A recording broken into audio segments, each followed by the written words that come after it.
মিঠিছোড়া জি বাংলার এই ধারাবাহিকটি টিআরপি যেমনই দিক আরম্ভ হবার পর থেকেই আলোচনাতে জায়গা করেছে। ধারাবাহিকের বিভিন্ন চমক বেশ জমিয়ে দিয়েছে গল্প। একদিকে রাই অনির্বাণের সম্পর্ক জোড়া লাগছে, অন্যদিকে নীলু সূর্যের সম্পর্ক ভাঙছে। এত কিছুর মাঝে মিঠিছোড়া দর্শকদের জন্য একটি অন্য রকমের দারুণ খুশির খবর সামনে এলো। মহালয়া আর বেশি দিন বাকি নেই। ইতিমধ্যে বিভিন্ন চ্যানেল জোর কদমে তার প্রস্তুতি আরম্ভ করে দিয়েছে।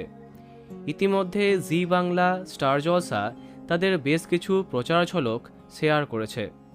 মহালয়ার ভোরে তাদের প্রিয় অভিনেত্রীদের কোন রূপে দেখা যাবে সেটা নিয়ে বেশ চিন্তায় থাকে সমস্ত দর্শক। এবার তাদের জন্য খুশির খবর।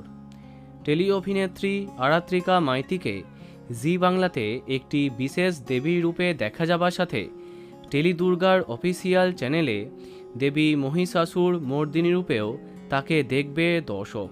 হ্যাঁ, এই প্রথম দেবী দুর্গার বেশে দেখা যাবে আরাত্রিকা মাইতিকে। ইতিমধ্যে তার প্রচার ঝলক লঞ্চ করেছে কর্তৃপক্ষ, তা দেখতেই পাচ্ছ।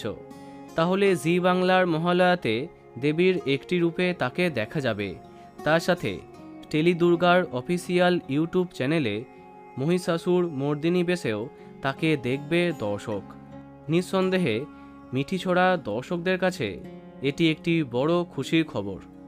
তো বন্ধুরা, কে কে এক্সাইটেড কমেন্টে জানাতে পারো। আর এই রকমই আরও অনেক ভিডিও পেতে সাবস্ক্রাইব কারেন্ট বস। ধন্যবাদ।